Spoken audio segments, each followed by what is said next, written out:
అంటే కొంచెం మధ్యలో నేను లావ్ అయిపోవడం ఒకటి, లావ్ అయిపోయాను.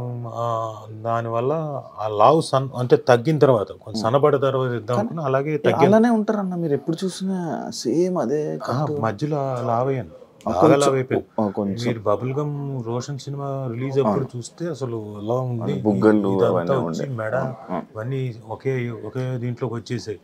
సో అప్పుడు చాలా లావ్ ఉన్నా. సో ఇప్పుడు తగ్గాను, దాదాపు 20 కేజీలు తగ్గాను. ఇంకా అదే ప్రాసెస్లో ఉన్నాను. అందుకని చెప్పేసి వెయిట్ చేశాను అంతే, అంతకన్నా ఇంకేం లేదు. క్యారమ్స్ వచ్చా మీకు? బ్రహ్మాండంగా. మీ హోమ్ టౌన్లో ఆడతారా? పెద్దలతో ఫ్యామిలీతో కూర్చొని అందరం కలిసి ఏదో సరదాగా ఆడినట్టున్నాం. ఏం మాట్లాడతారన్న నార్మల్గా? నేను నార్మల్గా చిన్నప్పుడు క్యారమ్స్ బాగా ఆడేవాడిని, చెస్ ఆడేవాడిని, మనకి రింగ్ ఉంటుంది కదా, రింగ్ అది ఆడేవాడిని. ఆ తర్వాత షటిల్ ఆడేవాళ్ళం. అండ్ ఈ బాస్కెట్ బాల్ అవి నాకు రాదు. క్రికెట్ బాగా ఆడతాను. ఇవి మాత్రమే ఆడేవాడిని.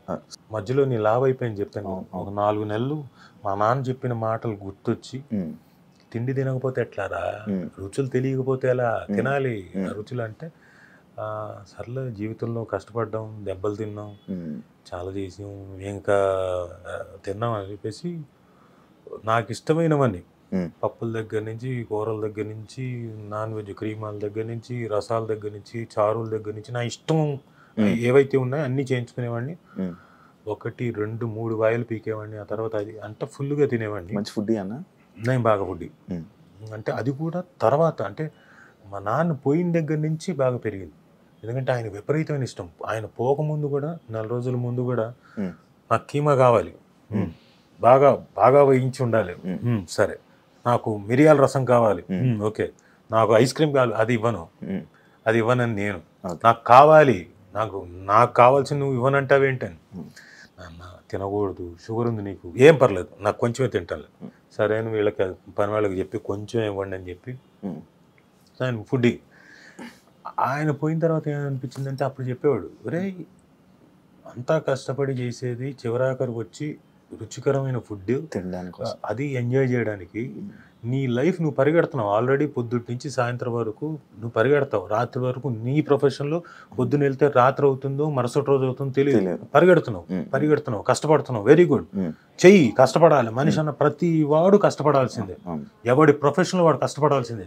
ఈ రోజు కష్టపడ్డాం కదా అని చెప్పేసి రేపు కష్టపడకుండా ఉండలేము. పొద్దున మళ్ళీ తెల్లారిందా మళ్ళీ కష్టపడమే, వెళ్ళాలి, మళ్ళీ వెళ్ళి నీ పని నువ్వు చూసుకోవాలి. అయితే ఈ మధ్యలో మాత్రం నువ్వు తింటావు చూడు, అది కొంచెం ఎంజాయ్ చేసి తినడం నేర్చుకోరా, అవి మన రుచులురా, దాన్ని మనం ఎంజాయ్ చేయకపోతే ఇంకెందుకురా, చిన్న చిన్నవేరా మనం ఎంజాయ్ చేసేది, ఫుడ్ ఇలాంటివే, పెద్ద పెద్దవి కాదు. సో ముందు ఆ చిన్న చిన్న ఎంజాయ్మెంట్స్ తెలుసుకో. ఫుడ్ చాలా ఇది షడ్రుచులు, నువ్వు ఎంజాయ్మెంట్ అది రుచులు తెలిస్తే కదా నువ్వు యాక్టింగ్ కూడా బాగా చేయగలుగుతావు, నవరసాలను కూడా బాగా పలికించగలుగుతావు. అంటే అవును కరెక్టే కదా, ఇంతకాలం పరిగెత్తాను, కడుపు మార్చుకున్నాను, ఏవో తినాల్సింది కూడా గబగబ మింగి వెళ్ళిపోయాను, కూర్చొని నమిలి మింగితే ఆ ఎంజాయ్మెంట్ వేరు కదా అనుకొని ఆయన పోయిన తర్వాత ఐ స్టార్టెడ్. బిజీ లైఫ్లో ఇంకంతే కదా, ఎప్పుడు తినేసి ఎప్పుడు వెళ్ళిపోదాం, ఇట్లా తీసుకొని 5 నిమిషాల్లో అయిపోయేది నా భోజనం. అది మార్చుకున్న స్టైల్. 20 ఫాస్ట్గా తినేయాలంటుంటారు కదా అన్న తిండి దగ్గర. 22 సార్లు 32 సార్లు నమలాలంటారు ఒక ముద్ద ఎవరైనా కానీ. నాకు వీళ్ళుపోయి వాళ్ళు పెద్దలు చెప్పింది, కాళ్ళు తడి ఆరే లోపల ఫస్ట్ అబ్బాయిలు ఫాస్ట్ తినేయాలి. పొరపాటును కూడా కాదు. మనం అంటే యంగ్స్టర్స్ ఉంటే లోపల మంచి జీర్ణశక్తి ఉంటుంది కాబట్టి పర్లేదు, వాళ్ళు తిన్నా ఓకే, ఫాస్ట్గా తిన్నా ఓకే. బట్ యూజువల్గా ఏం చెప్తారంటే నెమ్మదిగా నమిలి తినాలి. నమిలి మింగితే లోపలికి వెళ్ళిన తర్వాత జీర్ణశక్తి బాగా ఉండి బాగా డైజెస్ట్ అయ్యి ఒంటికి పట్టాల్సింది పడుతుంది, అవసరం లేని ఎక్స్క్రీట్ అయిపోతుంది. So any time you should have your time. ఎందుకు గంట సేపు బ్రేక్ ఇస్తారు? గంట బ్రేక్ అనేది దేనికి? 10 నిమిషాలు అనొచ్చుగా, గంట ఎందుకు ఇచ్చారు మరి మధ్యాహ్నం గంట సేపు అని? ఆ గంటలో మీరు at least you should take your 30 minutes time for eating. అది కూడా ఎలా, ఆ రుచుల్ని ఎంజాయ్ చేయకపోతే ఇంకెందుకు? ఏం తిన్నావురా, ఏం రుచి, అది ఏం రుచి, అది కారమా లేకపోతే పులుపా అనుకుంటూ డౌట్లు వస్తేలా? తిన్నది ఎంజాయ్ చేయాలి, లాలాజలం మీకు నోరు ఊరాలి, మీరు తినేటప్పుడు మీరు అది ఆస్వాదించాలి. సో ఇవన్నీ గుర్తుకొచ్చి నేను నా టైంలో ఫుల్గా ఒక 4 నెలలు ఫుల్గా తిన్నాను. నైట్ టైం ఐస్ క్రీమ్లు కానివ్వండి, నా స్వీట్లు ఎవ్రీడే స్వీట్లు ½ కేజీ తినేవాడిని. స్వీట్ పిచ్చా అన్న మీకు? స్వీట్ అంటే స్వీట్ క్రేవింగ్స్ ఉండేది, బట్ ఆ టైంలో మాత్రం ½ కేజీ తినేవాడిని. నైట్ మాత్రం నైట్ ½ కేజీ. అలాగే ఐస్ క్రీమ్ తిన్నప్పుడు ఏం చేసేవాడిని అంటే 750 ml, అంటే దాదాపుగా పావు లీటర్, అంటే కేజీకి ½ కేజీ తక్కువ అలా తినేవాడిని. దాంతో ఏమైపోయానంటే 4 నెలలు 5 నెలల స్పాన్లోనే బాగా లావ్ అయిపోయాను, నాకు తెలియకుండా లావ్ అయిపోయాను. షుగర్స్ కదన్న ఫుల్. ఇప్పుడు సన్నగా అవుతున్నాం మళ్ళీ కష్టపడి కడుపు మార్చుకొని. కానీ అలా అని చెప్పేసి రుచుల్ని మిస్ అవ్వట్లేదు, ఆ రుచుల్ని ఎంజాయ్ చేస్తూనే కొంచెం ఎంజాయ్ చేస్తూనే అలా కోట శ్రీనివాసరావు గారు లాగా కోడి ఎక్కడ పెట్టుకొని అట్లా కొంచెం దాన్ని ఆ రుచిని మళ్ళీ ఆస్వాదిస్తూ తింటున్నా. హోమ్ టౌన్ చేశారు కదా, ఏమైనా మెమరీస్ గుర్తొచ్చాయా మీకు హోమ్ టౌన్ యూస్ చేసినప్పుడు? అంటే హోమ్ టౌన్ చేసిన తర్వాత ఏమొచ్చిందంటే నాకు, అంటే నేను పుట్టి పెరిగింది ఇక్కడే. సో నా మెమరీస్ అంతా నా సంజీవ్ రెడ్డి నగరు, నా సాగర్ సొసైటీ, నా బంజారా హిల్స్, నా రోడ్ నెంబర్ 10 జూబిలీ హిల్స్, ఇటువైపే అన్ని ముడిపడి ఉంది నాదంతా. సరే మిగతాది చెన్నైలో నేను ఉన్న first LKG UKG first standard వరకు ఉన్నప్పుడు అంతగా గుర్తులేవు, కొద్దిగా లీలగా గుర్తున్నాయి మేము ఉన్న ఇల్లు అవన్నీ. అప్పుడప్పుడు చెన్నైకి ఏదైనా షూటింగ్కి వెళ్తే ఊరికే ఆ లైన్కి వెళ్ళి చూసి వస్తాం.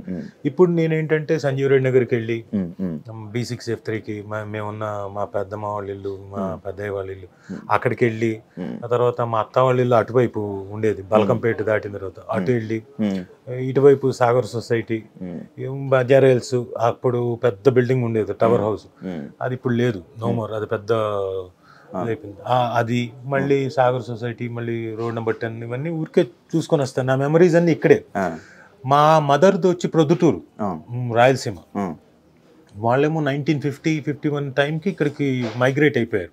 సో అక్కడ ఎవరు లేరు కాబట్టి అక్కడ ఏమీ లేదు, నో కనెక్షన్. మా నాన్నది యానాం, సో న్యాచురల్గా నాది యానామే కదా. తక్కువ కదన్నా?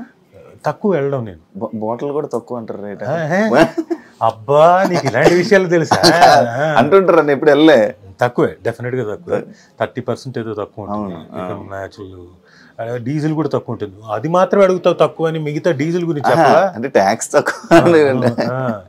సో అక్కడికి చాలా తక్కువ సార్లు వెళ్ళొచ్చాను, బట్ ఆఫ్ లైట్ మా ఫాదర్ పోయిన తర్వాత వెళ్ళి రావడం జరుగుతుంది. అప్పుడప్పుడు అందరూ వచ్చి వాళ్ళని వాళ్ళు పరిచయం చేసుకొని చెప్తున్నారు.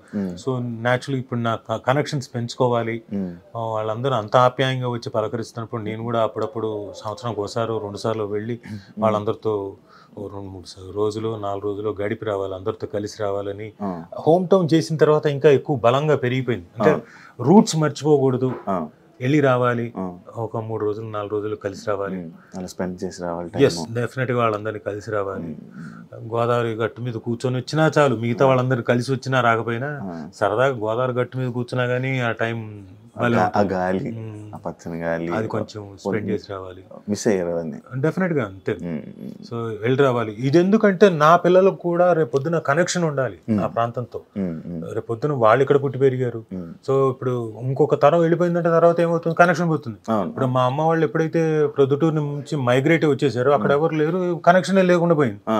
సో అలా అవ్వకూడదు, ఉండాలి అక్కడ ఎంతో అని చెప్పేసి బలంగా ఉంది. నేను డెఫినెట్ గా ఇప్పుడు నేను ఉన్నంత కాలంలోపు కనెక్షన్ బలం చేసుకొని రోషన్ వాళ్ళకు కూడా మనసుకు కూడా ఆ కనెక్షన్ బలం పరిచయం చేసి